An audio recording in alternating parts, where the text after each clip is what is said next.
Happy holidays and welcome to Inspire You, powered by Eskenazi Health. I'm Karen Vaughn from 106.7 WTLC, and in this special episode, we are tackling the challenges of seasonal depression and holiday stress. Now, today I'm joined by Dr. Heather Fretwell. She is a psychiatrist from Eskenazi Health. Welcome, Dr. Fretwell.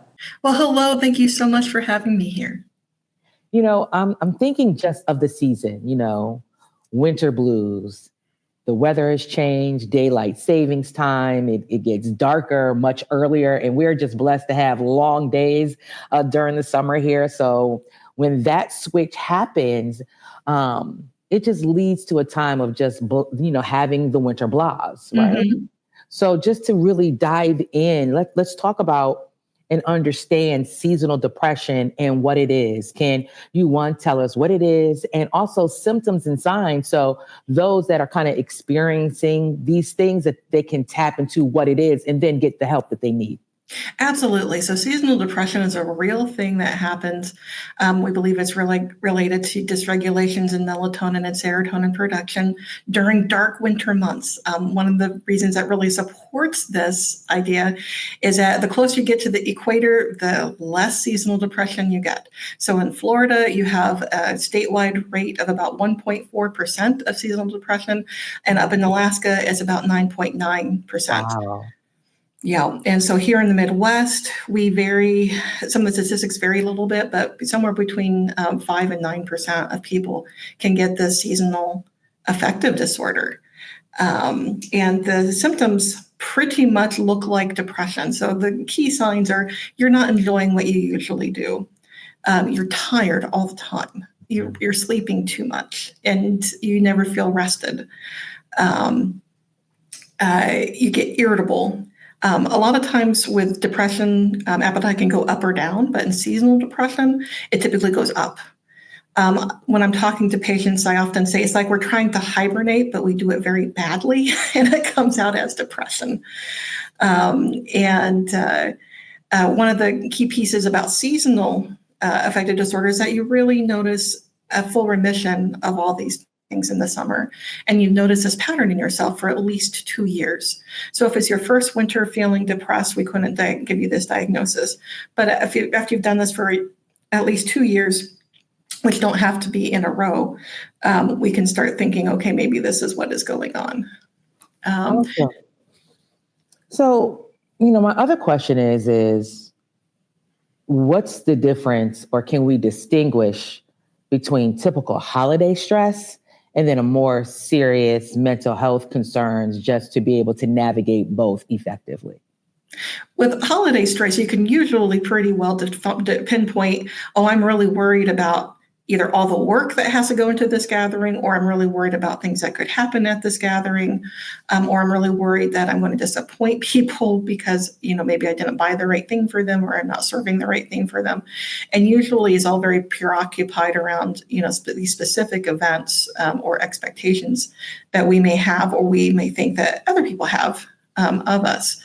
And we can really, unfortunately, sometimes make the perfect be the enemy of the good, which really makes it hard to relax and enjoy ourselves during the holiday season. Typically, we're still able to enjoy certain, most of our usual activities, and typically, our sleep's not too dysregulated. And typically, once the events are past, we're like, whew, okay, done with that for the year, and we'll move on. Whereas depression or seasonal depression or other kinds of what we call episodes that might indicate more serious mental health conditions won't so quickly resolve after the holidays are over. Thank you for clarifying that, Dr. Fretwell. Let's talk about distinguishing between typical holiday stress and more serious mental health concern. How can you distinguish the two? So for holiday stress, usually that's specifically what you're preoccupied and stressing over. And it might be for the preparations leading up to event, trying to figure out how you're going to navigate a potentially tricky family situation during a gathering, or perhaps you have very high expectations of yourself, or you perceive that other has a high expectation of yourself. And fortunately, a lot of times during the holidays, we can let the perfect idea become the enemy of a good holiday, and it can make it very difficult to relax. Typically, though, once the holiday or the event has passed, there is a sense of relief and feeling like more your typical self. Whereas with depression or seasonal depression or other episodes more consistent with other mental health diagnoses, typically that might not resolve nearly so quickly or readily, or be associated just with that particular event. Also, usually with the seasonal stresses, usually people can get anxious and irritable, but you're still able to enjoy a lot of the things that you usually enjoy. And typically your sleep is not quite so dysregulated as well. Understood. The holiday time, of course, it's supposed to be joyous, right? Many are off. You've been looking forward to time off work, spending time with family and friends, and just navigating those different aspects of family, holiday, stress, and so on and so forth. And you talked about how it may be difficult for one to relax, right? Mm-hmm. Feeling anxious, feeling irritable. So can you help us live our best lives during the holidays? What are some practical ways to manage seasonal depression and holiday-related stress? So second question first, during the holidays, even if you're not somebody who typically uses a calendar, I urge you, please use a calendar. It is frightfully easy to overbook ourselves. And unless we have something visual in front of us like a calendar, and where we're also planning out the time that we need to prepare for things, we can get very easily overwhelmed. So I just really encourage you to, have a calendar, whether it's on your phone or one of those journals or anything else, and really visually plan out your holiday season and include in that time that you need to go shopping, cooking, wrapping presents, and then also put in time there I am going to relax now. I am going to, take a walk with my family. I'm going to check in with my kids. We're going to go to see one of those fun holiday movies that are coming out. And literally try to schedule yourself, even if that you don't like to do that the rest of the year. I highly encourage you to do that for this time of year. Now, I love that because scheduling your time out kind of lets you know if you're kind of like over scheduling your time and over scheduling yourself. One thing that I've done to make myself relax is I'll turn on one of the channels that are playing like nonstop Christmas movies and just sit down on the couch with like a cup of tea and do absolutely nothing all day. Now you're thinking about the things you need to do for the holidays, but you definitely need to give yourself that time. How can exercise, diet, and even light therapy play an important role in improving your mood during the holidays in the winter months? Very good. Now, so for seasonal depression, light therapy has been really studied extensively, and it has a great benefit.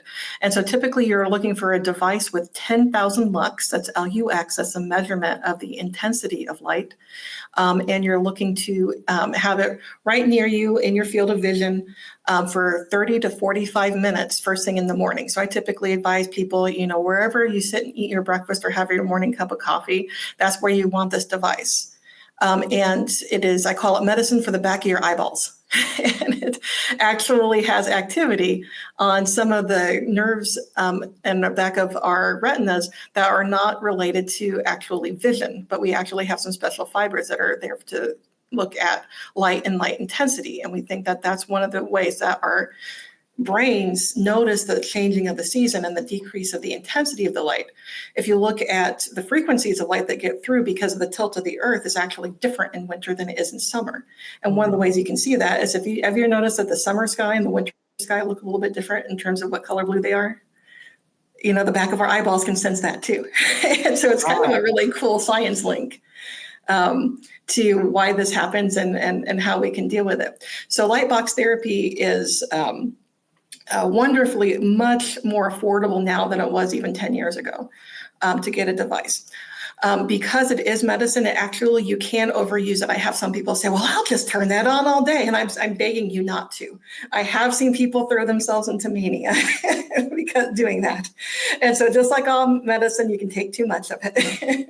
Understood. And, while you are enjoying your light therapy, you can actually do exercise or have breakfast. So you're knocking out two things at the same time. 100%. And exercise, that actually has been studied, having moderate exercise for 20 to 30 minutes 4 times a week has been shown to decrease the intensity of winter depression symptoms pretty significantly. The next piece is therapy. So a lot of times with depression, we get all these intrusive negative thoughts like, oh, everything is gray, nothing's going to get better, people don't really like me, I don't really like me, I can't do anything right. And so being in a more depressed state physiologically really enhances this real negative self-talk. And so therapy, specifically cognitive behavioral therapy, is another intervention that has been studied. There are also a couple of medications that have been studied for seasonal affective disorder, where people actually, unlike other kinds of depression, where a lot of times antidepressants are recommended year-round, for seasonal depression, a lot of times people can be successful starting medication in about September and ending it maybe the end of March and taking it for certain months out of the year. Mm-hmm. Finally, vitamin D, in the studies that I reviewed, it's not sufficient by itself to help with seasonal depression. However, it's worth getting tested, and if it's deficient, getting supplemented at some pretty good doses. Vitamin D3 is what you want. And so we're talking like 2,000 units a day, pretty good doses. If you take like vitamin D with calcium, usually that vitamin D is only 800 units, and that's not going to be sufficient to help you out if that's part of what's going on. And so vitamin D3 by itself is not usually sufficient, but added on to these other interventions, specifically when added on with light therapy, seems to have some additional benefit. Mm-hmm. So we've taken in all the information, right, to help us through seasonal depression in the holidays. How can we assist a family member or a friend that we may be seeing symptoms in, or even say, hey, like, this is just a rough time of year for me? How can we help, our loved ones? I think, trying to open that conversation and say, hey, you seem to be struggling, and that would be so normal.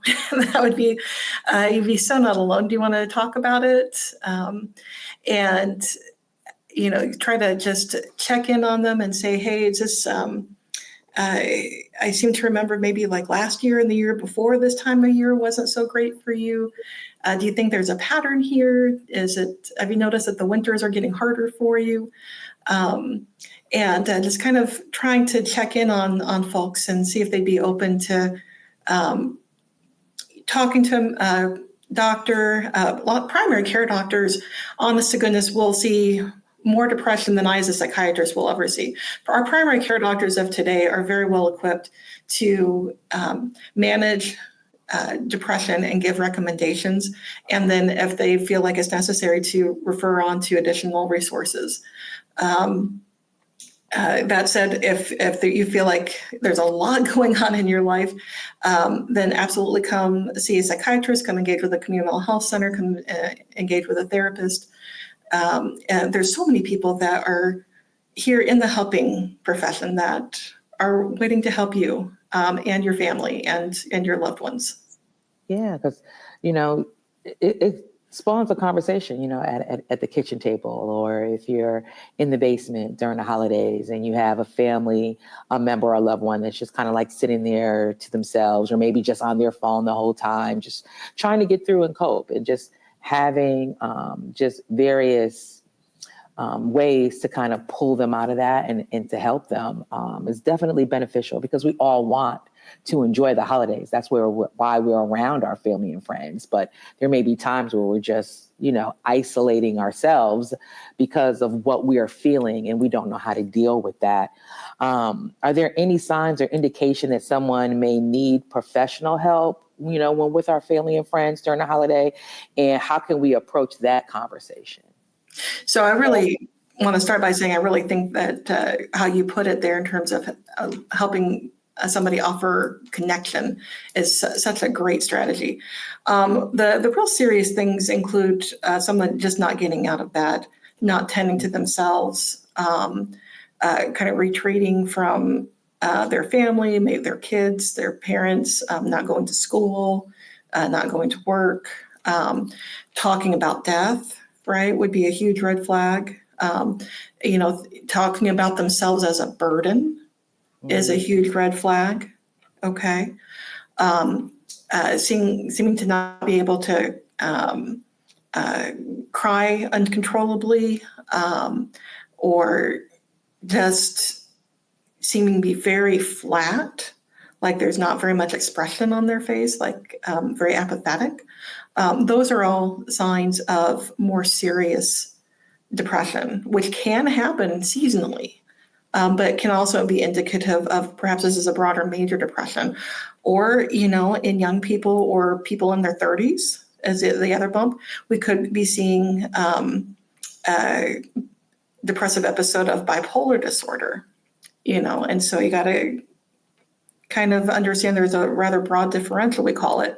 There's a lot of different things it could be, but those are some of the signs and symptoms of things that are more serious. The more it's impacting somebody's functioning and the more different they are than how you usually experience them, probably the more important it is to say, hey, I really want you to see somebody. Can I help you find someone to talk to? No, that's wonderful.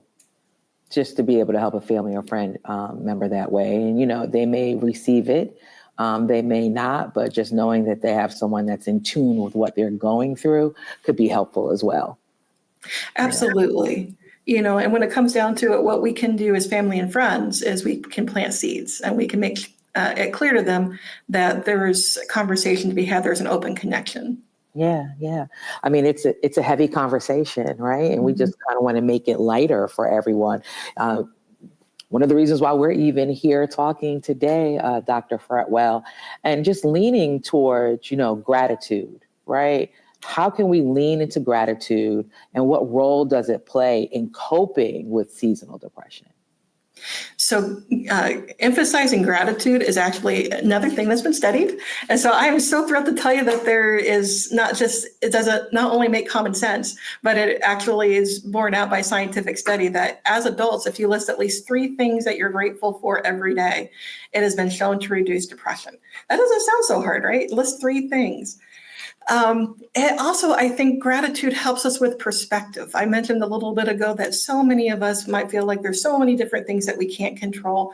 And sometimes holidays or other special events like birthday celebrations or other things, we can have this huge emphasis, like so much craziness might be happening, but this is going to be perfect, darn it. This is going to be just immaculately prepared and everybody's going to be happy, darn it, right? Yeah. As opposed to being able to proceed forward with, well, I'm grateful for the people around me, and I'm grateful that, we're able to enjoy warm food, and, accepting the good without having it to make it perfect, without trying to overemphasize our control over specific situations. We can kind of get caught up in an illusion that we can control these things. And the reality is that if we go in with an accepting and grateful heart, we're going to have so much of a better time than if we go in thinking that I, as an individual, am going to be so charming and so energetic and so enthusiastic that nobody's going to have a chance to argue, right? Or disagree, or, but to rather go in and relax and keep your own boundaries and encourage others to do the same, and to try to realistically anticipate what's possible and be able to say, I'm sorry, I just can't do all of these things.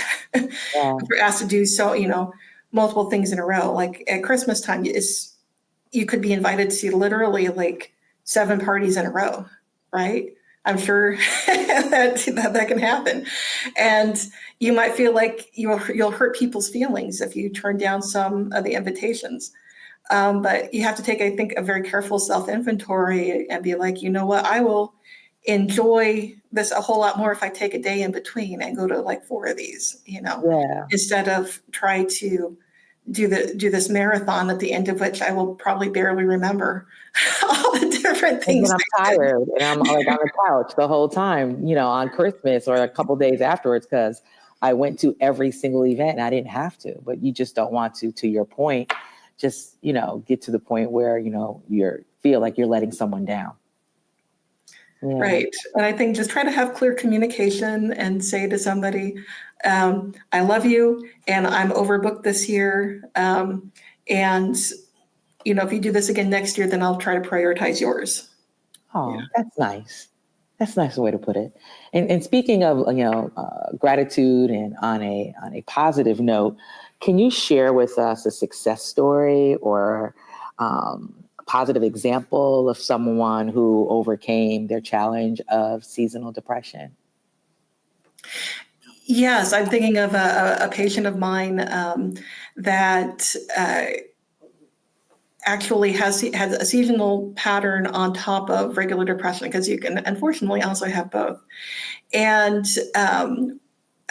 we were able to adequately control her depression during the summer months, but during the winter time, it was still very much a struggle for her.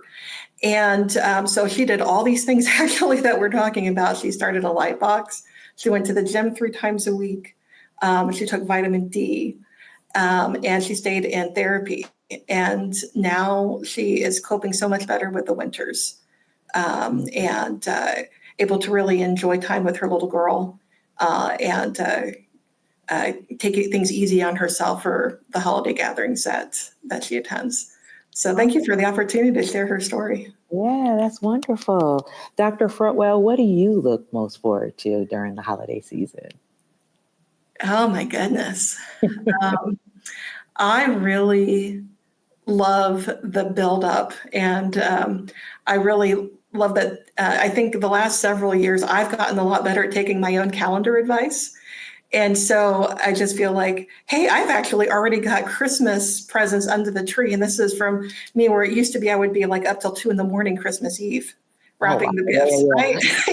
So in some ways I'm a little bit in recovery from holiday stress myself. So I've learned to start things a lot earlier, and spread out the tasks over a much longer period of time. And then that's made that really enjoyable. I put on Christmas music. I'm able to be very thoughtful and make things pretty with lots of ribbons and bows. And then I just really anticipate when all that stuff comes off on Christmas morning.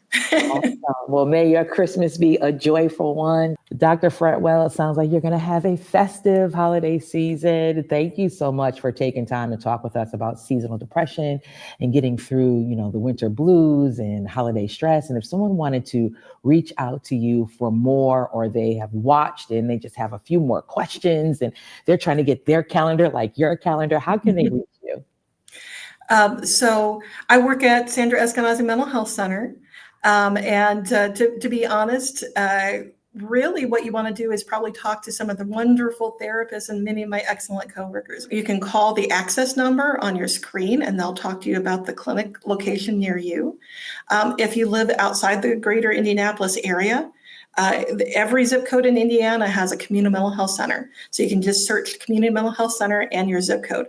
Finally, if you're in any kind of crisis, and this is a very broad definition, the person involved doesn't have to be suicidal, but if you're experiencing any kind of mental health crisis, please call 988.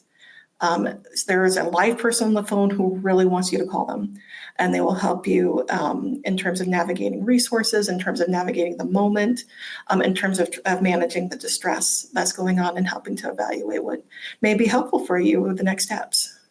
Well, thank you, Dr. Fretwell, for sharing those resources, and we will definitely leave them up on the screen for you all to write down or just pause on your computer to get all of those resources that Dr. Fretwell has shared with us. And may you have an amazing holiday season. Thank you so much for being a part of Inspire You. Eskenazi Health is a proud sponsor and has been for the last several years. Just thank you for giving your talents and your treasures to us today to help our listeners. We appreciate you. I appreciate this opportunity very much. Thank you so much. Happy holidays. Happy holidays.